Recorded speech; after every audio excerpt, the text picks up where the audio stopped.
Yang pertama, menurut konsep geografis, pengertian ruang adalah perhatikan pilihan jawaban yang ada. Ini pilihan jawabannya. Pertanyaan pertama ini mengenai pengertian ruang. Jadi menurut konsep geografis, ruang merupakan tempat hidup makhluk hidup, yaitu manusia, hewan, serta tumbuhan yang berada di seluruh permukaan bumi atau lapisan biosfer. Dengan kata lain, ruang ialah seluruh permukaan bumi di mana digunakan untuk tempat makhluk hidup tinggal.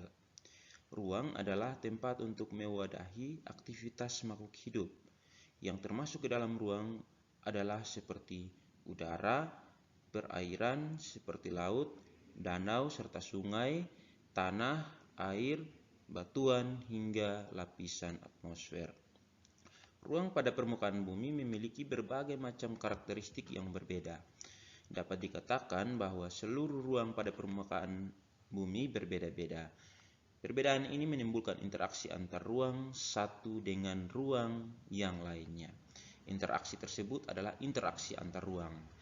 Interaksi antar ruang merupakan sebuah cara mengelola ruang yang ada pada permukaan bumi atas dasar potensi ruang dan permasalahan ruang serta keterkaitan antar ruang di sekitarnya. Berikut ini merupakan syarat-syarat terjadinya interaksi antar ruang, antara lain saling melengkapi, kesempatan antara, keadaan dapat dipindahkan atau diserahkan. Nah, bentuk interaksi antar ruang antara lain mobilitas penduduk, komunikasi, transportasi. Baik, jadi pilihan jawaban yang tepat pada pertanyaan ini adalah D. Tempat di permukaan bumi baik secara keseluruhan maupun hanya sebagian yang digunakan oleh makhluk hidup untuk tinggal.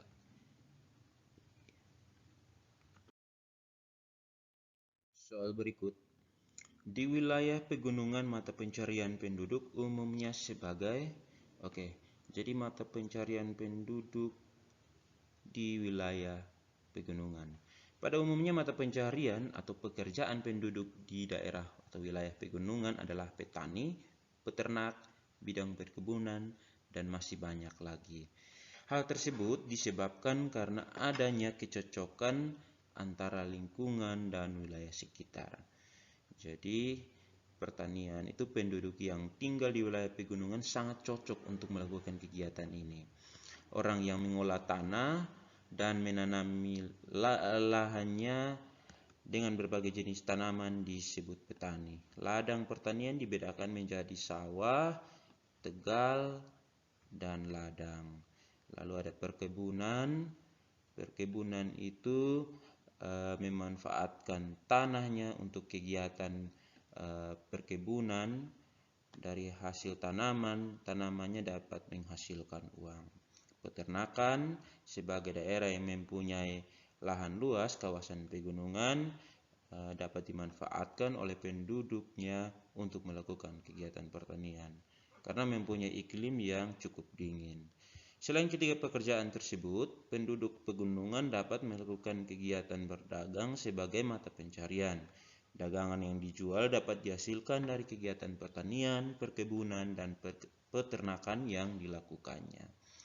Baik, jadi pilihan jawaban yang tepat pada pertanyaan ini adalah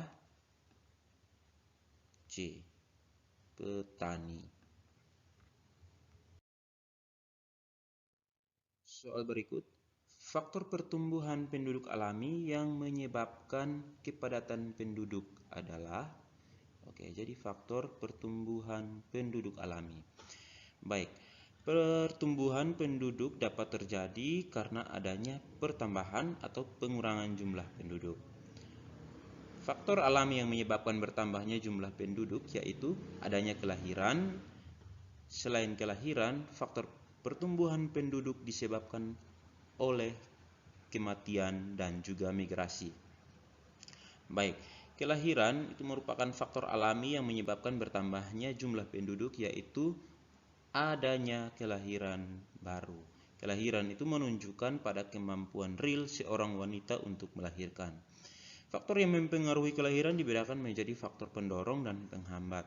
Faktor pendorong kelahiran dipengaruhi oleh pernikahan usia muda, anggapan banyak anak banyak rejeki, keinginan untuk memiliki anak berjenis kelamin tertentu, serta kualitas kesehatan yang tinggi. Sedangkan faktor penghambatnya itu disebabkan oleh pembatasan usia menikah dari pemerintah, program keluarga berencana, dan pembatasan tunjangan anak bagi pegawai negeri. Berikut kematian. Tinggi rendahnya tingkat kematian di masyarakat dapat diketahui dengan jumlah kematian penduduk dalam setahun. Terdapat faktor pendorong dan penghambat kematian. Faktor pendorongnya yaitu bencana alam, wabah atau penyakit yang menyebabkan kematian, tingkat kesehatan rendah, sarana dan prasarana yang kurang memadai, serta terjadi peperangan.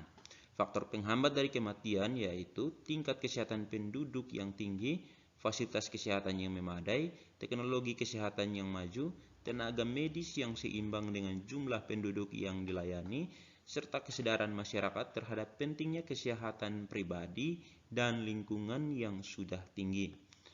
Yang ketiga itu migrasi. Migrasi adalah perpindahan penduduk dari suatu tempat ke tempat yang lain. Migrasi mempengaruhi pertumbuhan penduduk suatu wilayah dan menjadi faktor non-alami pertumbuhan penduduk. Ya, jadi migrasi merupakan faktor pertumbuhan penduduk non-alami.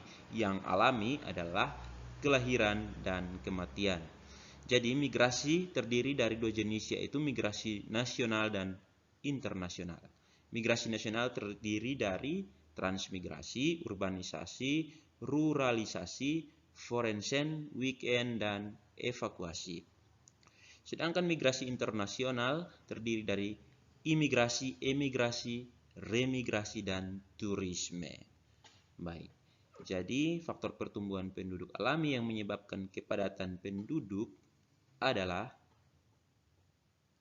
jawabannya tepat A. Kelahiran tinggi dan angka kematian rendah. Perhatikan pernyataan berikut. Kontravensi, persaingan, kerjasama, dan asimilasi. Dari pernyataan di atas yang termasuk bentuk interaksi sosial disosiatif adalah, jadi interaksi sosial disosiatif. Baik, disosiatif merupakan interaksi sosial yang mengarah ke bentuk perpecahan atau meregangkan solidaritas. Beberapa proses disosiatif yaitu persaingan, kontravensi, dan pertentangan. Persaingan merupakan bentuk dari interaksi disosiatif yang banyak kita temukan di lingkungan kehidupan kita. Kontravensi.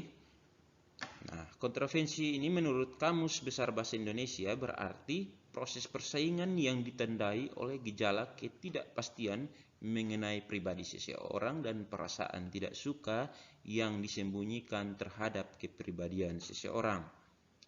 Kontravensi adalah interaksi sosial yang berada di antara persaingan dan pertentangan atau konflik. Nah, persaingan itu merupakan bentuk dari interaksi disosiatif yang banyak kita temukan di lingkungan kehidupan kita. Persaingan merupakan perjuangan yang dilakukan oleh individu atau kelompok tertentu agar memperoleh kemenangan atau hasil secara kompetitif tanpa menimbulkan ancaman atau benturan fisik.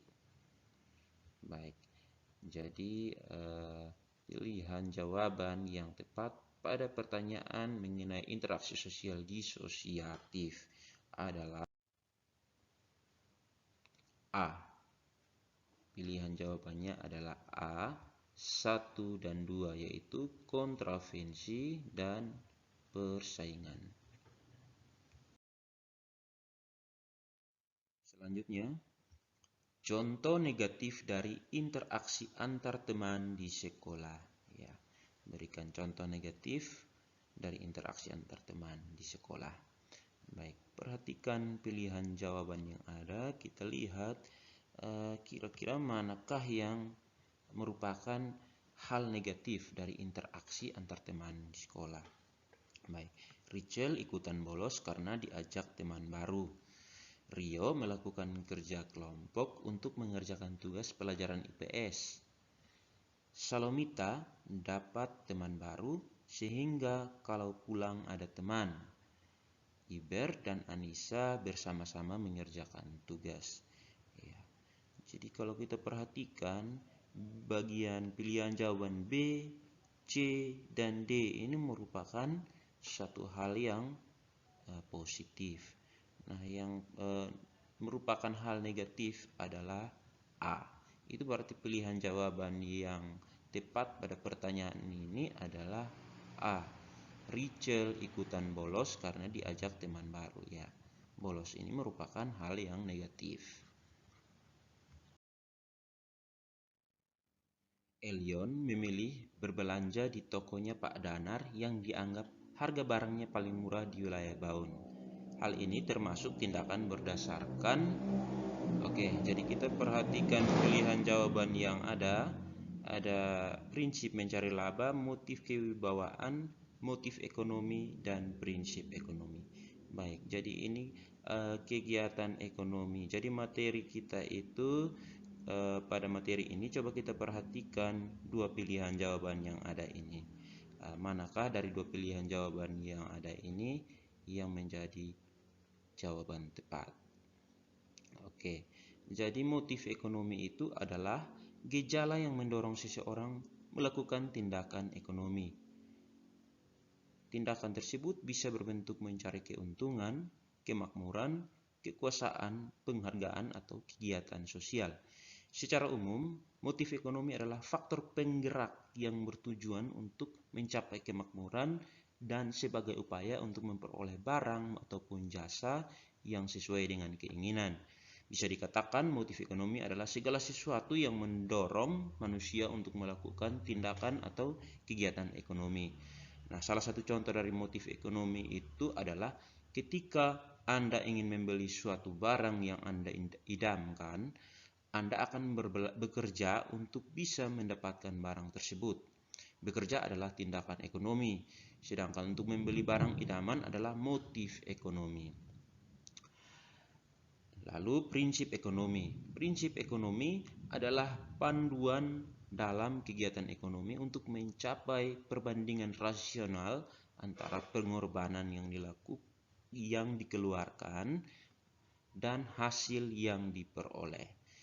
Jadi secara sederhana, prinsip ekonomi adalah berusaha dengan pengorbanan sekecil-kecilnya untuk memperoleh hasil tertentu atau dengan pengorbanan tertentu ingin memperoleh hasil yang maksimal.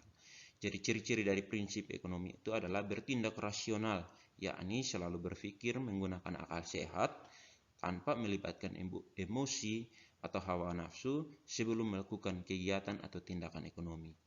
Bertindak ekonomis, yakni melakukan suatu kegiatan ekonomi dengan perencanaan yang matang dan melalui perhitungan yang cermat. Bertindak ekonomis menjadikan seseorang mampu memenuhi berbagai kebutuhan hidupnya serta menghindarkan diri dari kebiasaan boros atau foya-foya. Bertindak hemat yakni membeli barang atau jasa hanya sesuai dengan apa yang dibutuhkan.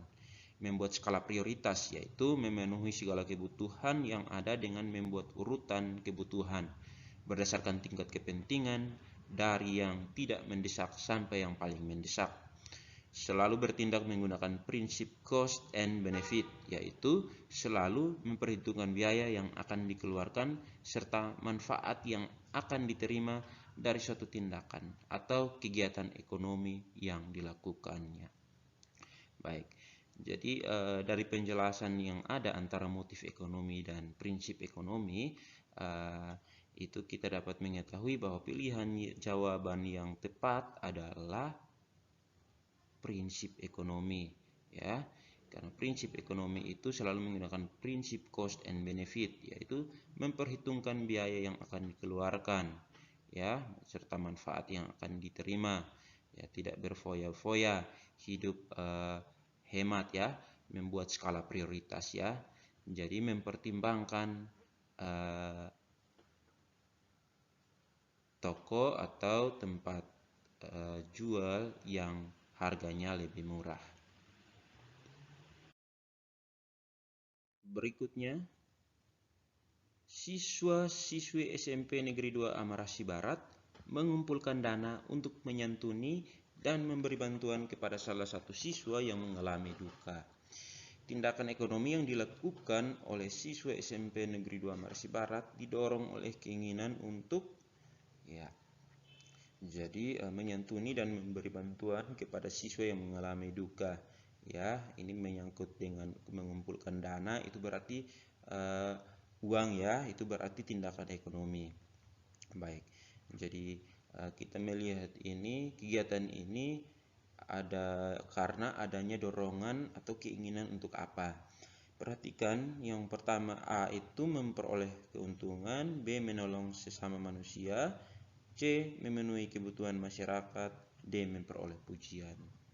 Nah, dari keempat pilihan jawaban yang ada, maka pilihan jawaban yang tepat kita tentukan yaitu B. Keinginan atau dorongan untuk menolong sesama. Ya. Selanjutnya, perhatikan peta di bawah ini. Baik, jadi ini merupakan peta pergerakan angin. Ya, jadi arah angin seperti tampak pada peta di atas terjadi pada musim.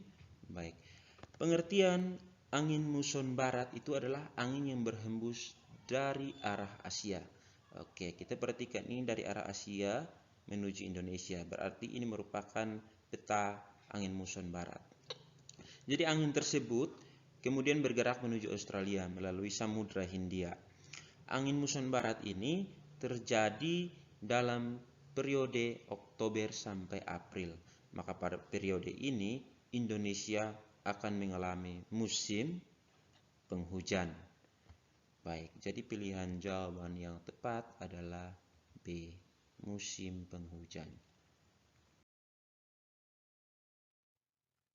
Selanjutnya, perhatikan peta persebaran flora dan fauna yang ada di bawah ini. Huruf A dan huruf B itu merupakan garis pemisah dari wilayah persebaran flora dan fauna di Indonesia.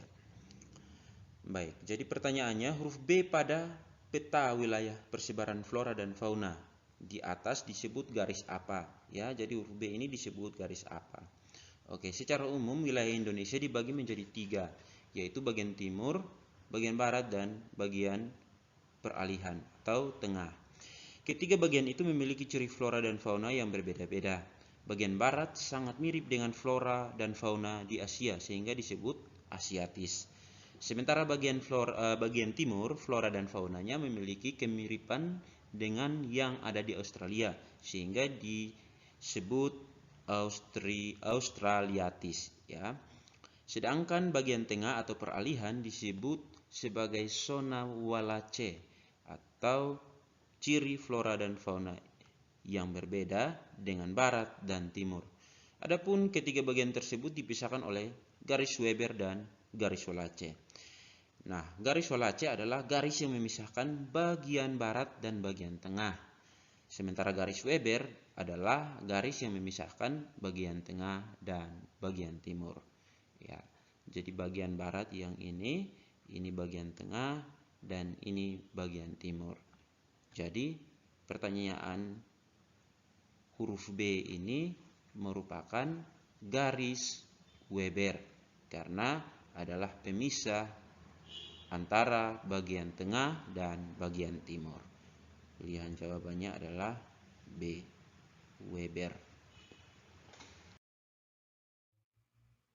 Selanjutnya, dampak alih fungsi lahan pertanian menjadi permukiman, yaitu produktivitas pangan akan menjadi pilihan jawaban ini diperhatikan.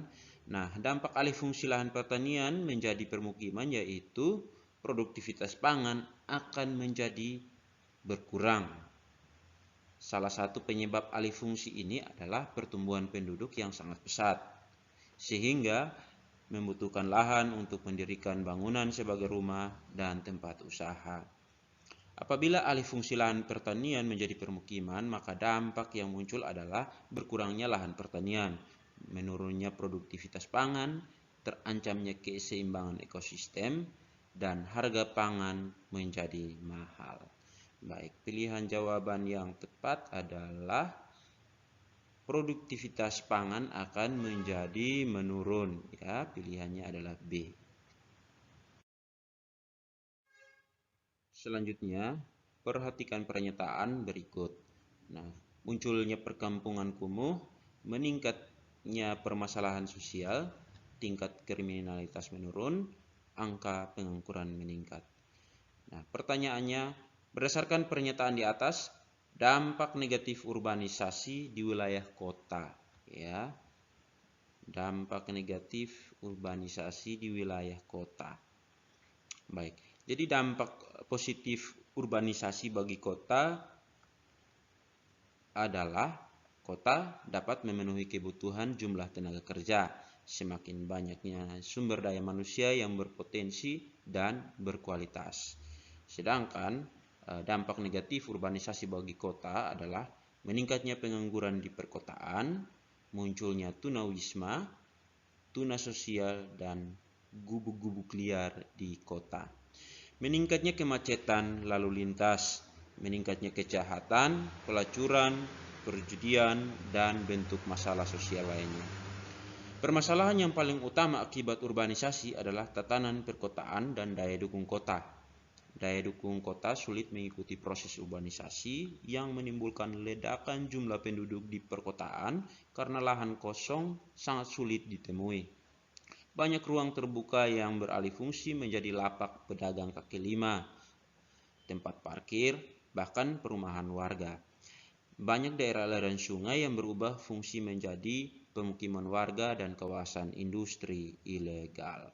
Baik, jadi pilihan jawaban yang tepat adalah 1. Munculnya perkampungan kumuh, 2. Meningkatnya permasalahan sosial, dan 4. Angka pengangguran meningkat. Jadi B. 1, 2, dan 4. Selanjutnya, pranata sosial memiliki ciri-ciri atau karakteristik yang berbeda-beda. Berikut ini yang bukan merupakan ciri dari pranata sosial. Baik, jadi ciri dari pranata sosial itu apa-apa saja. Oke, pranata sosial adalah suatu sistem tata kelakuan dalam hubungan yang berpusat kepada aktivitas-aktivitas untuk memenuhi berbagai kebutuhan khusus dalam masyarakat. Adapun ciri-ciri atau karakteristik pranata sosial adalah yang pertama, memiliki lambang-lambang atau simbol. Setiap pranata sosial pada umumnya memiliki lambang atau simbol yang terwujud dalam tulisan, gambar yang dimiliki, makna serta menggambarkan tujuan dan fungsi pranata yang bersangkutan. Contohnya adalah cincin pernikahan sebagai simbol dalam pranata keluarga. Burung Garuda merupakan simbol dari pranata politik negara Indonesia. Yang kedua, memiliki tata tertib dan tradisi. Pranata sosial memiliki aturan-aturan yang menjadi tata tertib serta tradisi, baik yang tertulis maupun tidak tertulis, yang akan menjadi acuan serta pedoman bagi setiap anggota masyarakat yang ada di dalamnya.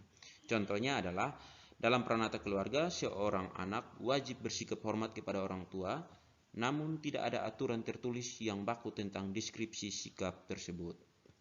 Yang ketiga, memiliki satu atau beberapa tujuan. Pranata sosial mempunyai tujuan yang disepakati bersama oleh anggota masyarakat.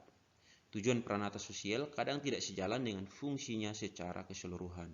Contohnya, pranata ekonomi antara lain bertujuan untuk meningkatkan kesejahteraan masyarakat. Yang keempat, memiliki nilai. Pranata sosial merupakan hasil pola-pola pemikiran dan pola-pola perilaku dari sekelompok orang atau anggota masyarakat mengenai apa yang baik dan apa yang seharusnya dilakukan dalam kehidupan masyarakat. Contohnya, tradisi atau kebiasaan dalam pranata keluarga adalah sikap menghormati atau sikap sopan santun terhadap orang yang lebih tua.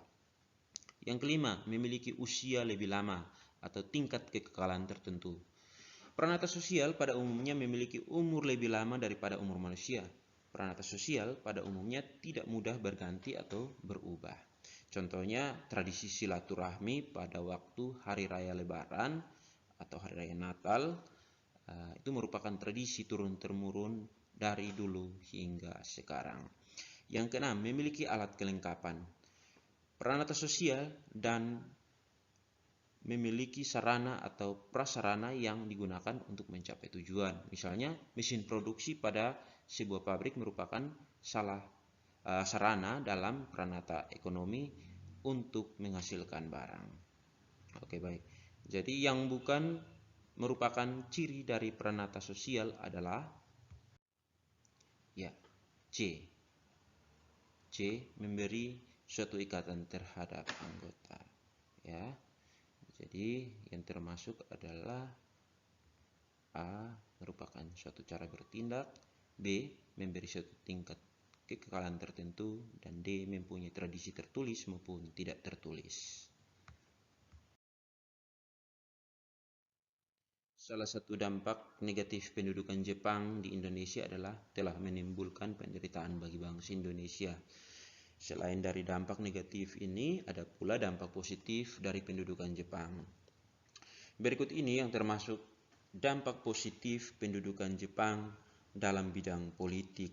Ya, dampak positif bidang politik. Oke, jadi tidak banyak yang mengetahui tentang adanya dampak positif dari pendudukan Jepang di Indonesia pada saat penjajahan itu.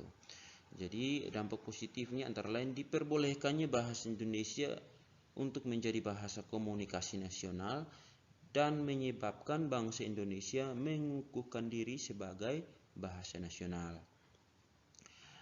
Jepang mendukung semangat anti Belanda sehingga mau tidak mau ikut mendukung semangat nasionalisme bangsa Indonesia.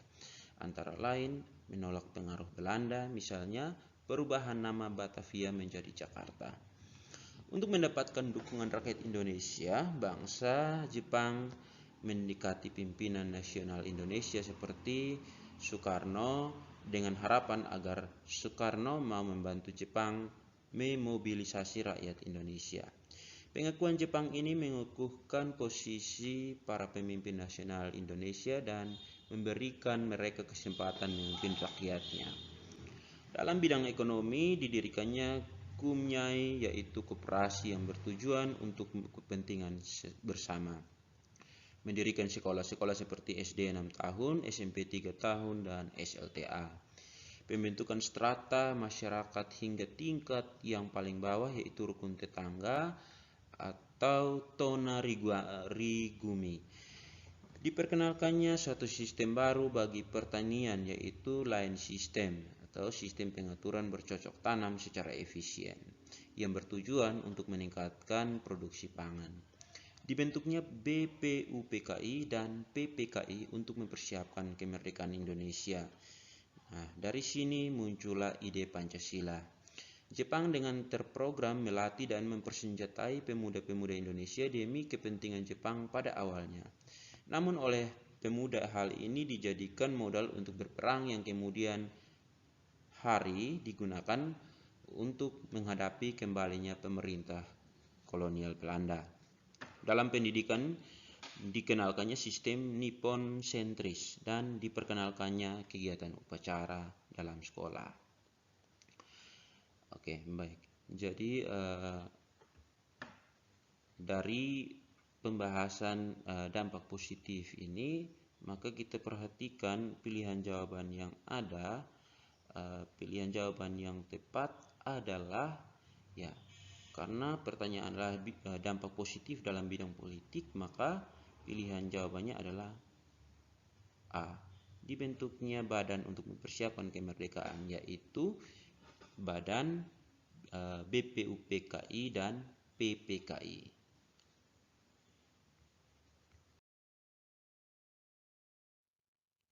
Yang bukan termasuk contoh sikap empati kita terhadap para pelaku penyimpangan sosial. Ya, jadi contoh sikap empati terhadap perilaku penyimpangan sosial. Contoh sikap empati yang dapat kita kembangkan terhadap para pelaku penyimpangan sosial itu meliputi hal-hal yang pertama, memberikan arahan kepada pelaku penyimpangan sosial. Nah, memberikan arahan berupa contoh dan dampak negatif dari perbuatan menyimpang yang telah atau biasa mereka lakukan. Itu misalnya dampak negatif dari mabuk-mabukan atau berjudi. Tentu dengan bahasa yang bersahabat dan berkesan akrab. Yang kedua, mengetahui bakat dan kemampuan pelaku penyimpangan sosial. Jadi menggali informasi tentang bakat dan kemampuan yang dimiliki oleh para pelaku penyimpangan, kemudian memberi motivasi agar mereka mau tergerak untuk mengembangkan kemampuannya ke arah positif. Yang ketiga, memberikan kepercayaan kepada pelaku penyimpangan sosial. Nah, tetap memberikan kepercayaan kepada mereka yang telah dicap sebagai pelaku penyimpangan dengan cara berikut. Ikut menyertakan mereka dalam kegiatan-kegiatan kemasyarakatan misalnya.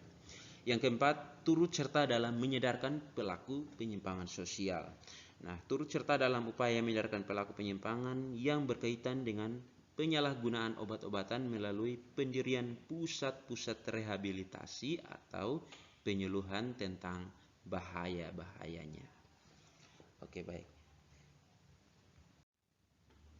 Jadi pilihan jawaban yang tepat adalah yang bukan termasuk B. Yang B ini tidak termasuk dalam contoh dari sikap empati.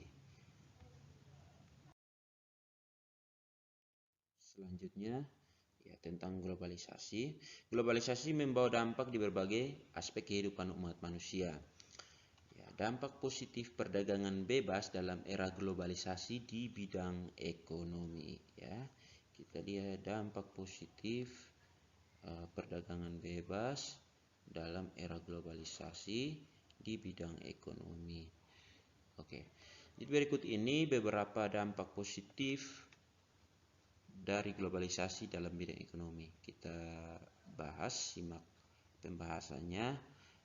Meningkatkan pertumbuhan ekonomi. Itu yang pertama.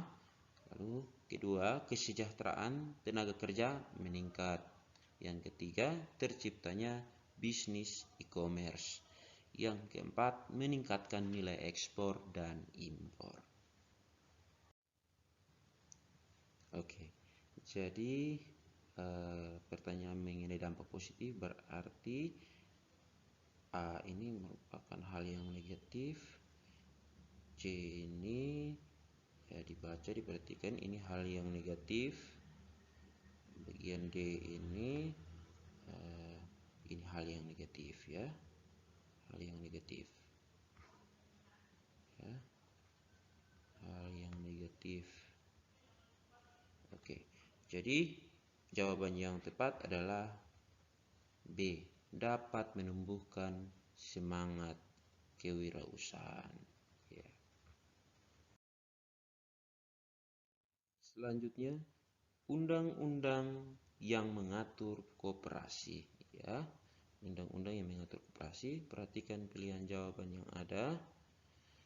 Oke. Jadi Undang-Undang Republik Indonesia Nomor 25 Tahun 1992 tentang perkoperasian, bahwa koperasi baik secara gerakan ekonomi rakyat maupun sebagai badan usaha berperan serta untuk mewujudkan masyarakat yang maju, adil dan makmur, berlandaskan Pancasila dan Undang-Undang Dasar 1945 dalam tatap berekonomi nasional yang disusun sebagai usaha bersama berdasar atas asas kekeluargaan dan demokrasi ekonomi. Kedua, bahwa koperasi perlu lebih membangun dirinya dan dibangun menjadi kuat dan mandiri berdasarkan prinsip koperasi sehingga mampu berperan sebagai soko guru perekonomian nasional. Ketiga, bahwa pembangunan koperasi merupakan tugas dan tanggung jawab pemerintah dan seluruh rakyat. Yang keempat, bahwa Untuk mewujudkan hal-hal tersebut dan menyelaraskan dengan perkembangan keadaan, perlu mengatur kembali ketentuan tentang perkoperasian dalam suatu undang-undang sebagai pengganti Undang-Undang Nomor 12 Tahun 1967 tentang pokok-pokok perkoperasian. Oke, jadi pilihan jawaban yang tepat adalah nomor 25 tahun 1992.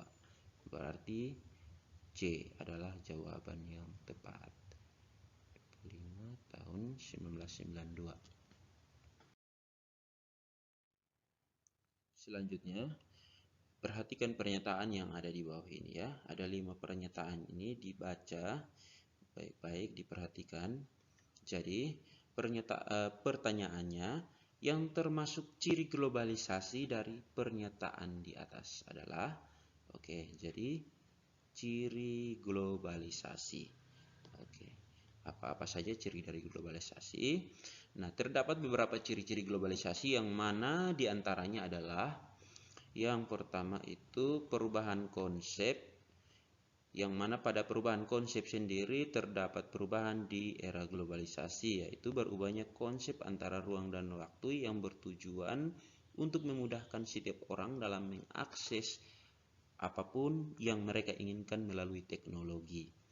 Yang kedua, pasar dan produksi. Jadi yang mana pasar dan produksi, setiap negara saling bergantung satu sama lain. Yang ketiga, peningkatan interaksi. Yang mana di era globalisasi ini interaksi sangat mudah terjalin. Yang berikut 4, menularnya kebudayaan. Nah, di era globalisasi pertukaran budaya semakin mudah didapat. Hal ini dikarenakan informasi yang sangat mudah untuk didapatkan. Yang berikut kelima, timbulnya masalah bersama. Jadi masalah juga sering timbul seperti inflasi regional, masalah lingkungan hidup, dan sebagainya. Jadi globalisasi sendiri dapat kita maknai sebagai sebuah proses yang mana dipengaruhi oleh ilmu pengetahuan, perkembangan teknologi, kebudayaan, dan lain sebagainya. Kemudian berpengaruh terhadap perubahan berbagai aspek kehidupan dalam masyarakat. Selain itu, terdapat beberapa ahli yang mengemukakan tentang pengertian dari globalisasi. Ya, jadi dikemukakan oleh Solo Sumarjan ya, itu mengemukakan bahwa globalisasi, makna dari globalisasi sebagai terbentuknya suatu komunikasi dan organisasi di antara masyarakat satu dengan yang lainnya yang berbeda di seluruh dunia, dan mereka memiliki tujuan untuk mengikuti kaidah-kaidah yang baru yang sama. Oke. Jadi, pilihan jawaban yang tepat adalah, perhatikan, kita melihat dari sini dan penjelasan yang ada, maka jawabannya adalah B, 1, 2, dan 5 ya. 1, 2, dan 5.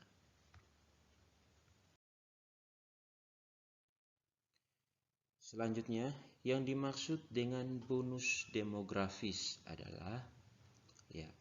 Jadi apa itu bonus demografis? Bonus demografis adalah peluang yang bisa dinikmati suatu negara karena besarnya jumlah penduduk usia produktif, yakni rentan usia antara 18 sampai 64 tahun. Yang artinya semakin banyak tenaga kerja yang bisa terpakai. Semakin besar bonus demografi, semakin besar pula suatu negara bisa memacu pertumbuhan ekonominya. Demografi adalah data statistik yang berperan sangat vital dalam keputusan pemerintah. Permasalahan dalam komposisi penduduk adalah apabila jumlah penduduk dengan usia di bawah 15 tahun dan usia di atas 65 tahun jumlahnya lebih besar dibandingkan usia produktif, yaitu 15 sampai 65 tahun. Hal tersebut dapat menyebabkan penduduk usia produktif menanggung seluruh hidup penduduk usia non-produktif. Sebaliknya, jika semakin kecil angka ketergantungan akan semakin kecil beban dalam menopang kehidupan penduduk usia non-produktif.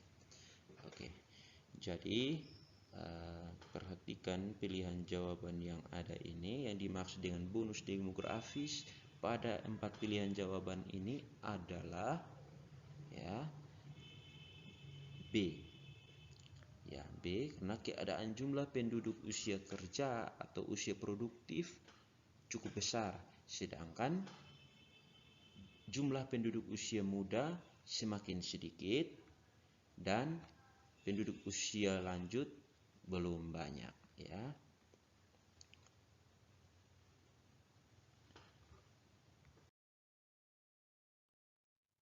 Selanjutnya, perhatikan pernyataan berikut ini, ya. Jadi ini pernyataan diperhatikan. Pertanyaannya, bentuk perjuangan diplomasi yang dilakukan oleh Indonesia dalam upaya mempertahankan kemerdekaan adalah, jadi perjuangan diplomasi. Oke. Bentuk perjuangan diplomatik yang dilakukan Indonesia dalam upaya mempertahankan kemerdekaan. Yang pertama, itu perjanjian Linggarjati dimulai di Jawa Barat pada 11 sampai 15 November tahun 1946. Melalui perundingan ini, Indonesia dan Belanda membahas soal status kemerdekaan Indonesia. Yang kedua, perjanjian Rhinefeld. Nah, itu terjadi pada tanggal 1 Agustus 1947, di mana Dewan Keamanan PBB mengeluarkan resolusi sebuah gencatan senjata antara Belanda Indonesia. Yang ketiga, perjanjian Roem-Royem dibentuk oleh Indonesia dan Belanda untuk menyelesaikan konflik di awal kemerdekaan. Perjanjian tersebut kemudian ditandatangani pada tanggal 7 Mei 1949. Yang keempat, Konferensi Inter-Indonesia II. Nah, itu terjadi di Jakarta pada tanggal 31 Juli sampai 3 Agustus 1949. Yang berikut, Konferensi Meja Bundar. Itu merupakan sebuah pertemuan yang terjadi di Den Haag, Belanda, dari tanggal 23 Agustus sampai 2 November 1949. Nah, konferensi Meja Bundar itu dihadiri oleh perwakilan Republik Indonesia, Belanda, dan BFO. Oke, jadi jawaban yang tepat pada pertanyaan ini adalah, jika kita lihat yang termasuk itu perjuangan diplomatik itu 1, perundingan Linggarjati, yang ini tidak. Konferensi Inter-Indonesia, ya. Pertempuran Surabaya tidak. Perundingan Rhinefeld, ya. Oke, jadi jawaban yang tepat adalah 1, 3, dan 5. B.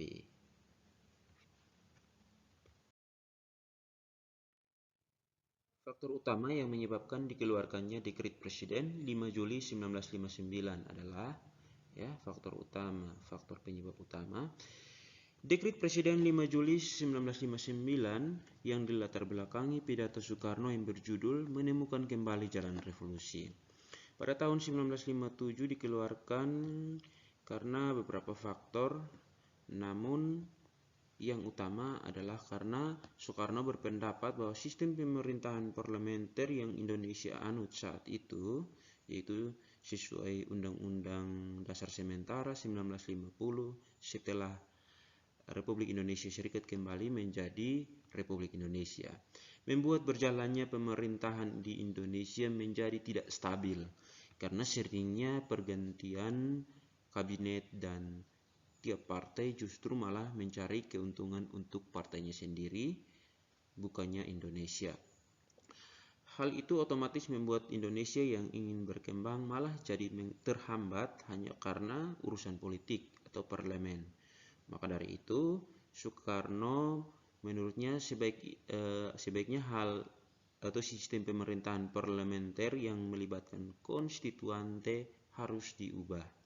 Dan hal itu diubah dengan menerbitkan Dekret Presiden 5 Juli 1959 yang kurang lebih berisi pembubaran konstituante, dibentuknya MPRS dan DPA, kembali berlakunya UUD 1945 dan tidak berlakunya UUDS 1950. Baik, jadi pilihan jawaban yang tepat pada pertanyaan ini adalah C. Gagalnya konstituante dalam menyusun UUD baru.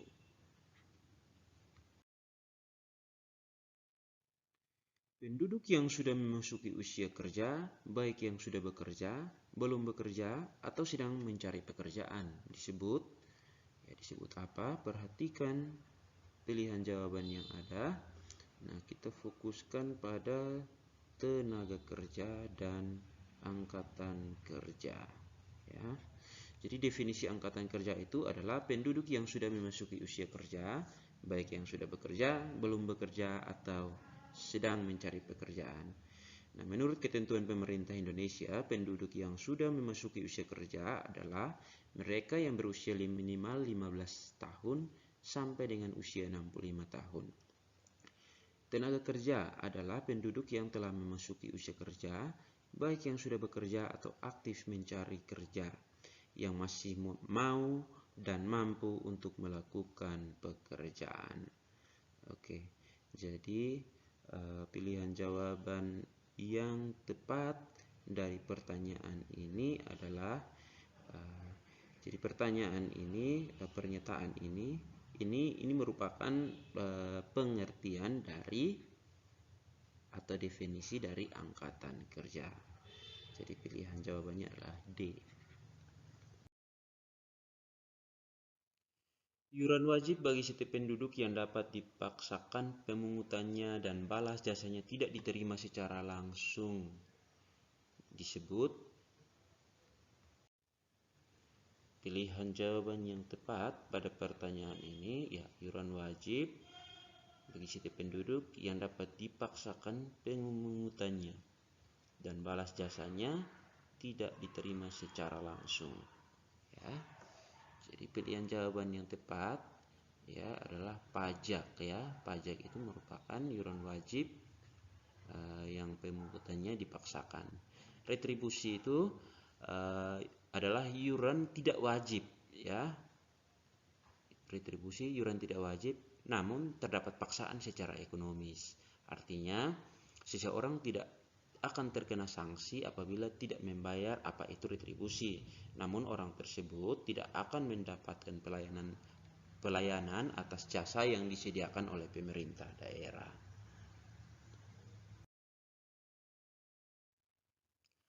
Selanjutnya, negara di dunia dapat dikelompokkan menjadi negara maju dan negara berkembang. Ya. Jadi berikut ini yang bukan indikator dari pengelompokan negara tersebut, ya. Indikator negara maju dan negara berkembang. Ya, jadi beberapa indikatornya adalah yang pertama itu pendapatan per kapita, yang kedua kemiskinan, ya, yang ketiga tingkat pengangguran, ya, yang keempat angka kematian bayi dan ibu melahirkan. Yang berikut, yang kelima, indikatornya adalah angka melek huruf di bidang pendidikan. Oke, jadi pilihan jawaban yang tepat dari pertanyaan ini adalah indikator dari negara maju dan negara berkembang. Pertanyaannya yang bukan indikator. Ini merupakan indikator angka kematian ya, indikator. Berarti pilihan jawabannya adalah D, sumber daya alam bukan indikator dari negara maju dan negara berkembang. Selanjutnya, karakteristik suatu negara dapat dilihat dari unsur geografis, sumber daya alam, dan penduduk negara yang bersangkutan. Berikut ini yang termasuk ke dalam unsur geografis suatu wilayah adalah jadi unsur geografis adalah keadaan alam di muka bumi yang membentuk lingkungan hidup manusia. Unsur geografis merupakan salah satu objek geografis. Objek geografis digolongkan menjadi dua, yaitu objek secara fisik dan objek secara non-fisik. Objek geografis fisik antara lain bentang alam, letak, luas, batas, dan iklim. Sedangkan objek geografis non-fisik adalah keadaan penduduk dan aktivitasnya. Oke, jadi pertanyaan ini unsur geografis suatu wilayah yang termasuk unsur geografis adalah A. Bentang alam.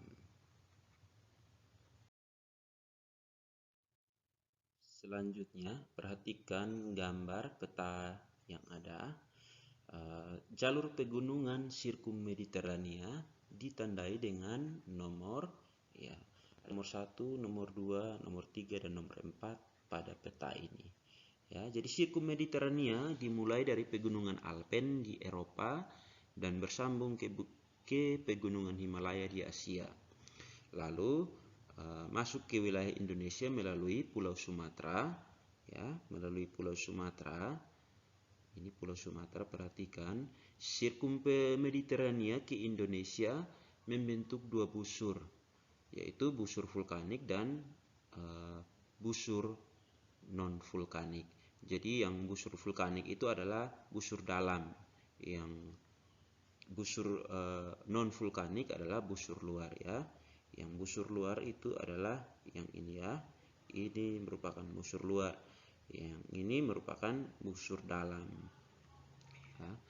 Jadi sirkum Mediterania di Indonesia membentang dari Sumatera, Jawa, Bali, Nusa Tenggara, dan Maluku. Oke. Jadi kita perhatikan yang membentang dari Sumatera sampai Jawa, Bali, Nusa Tenggara, dan Maluku itu adalah gambar pada nomor 1. Pilihan jawabannya adalah A, 1.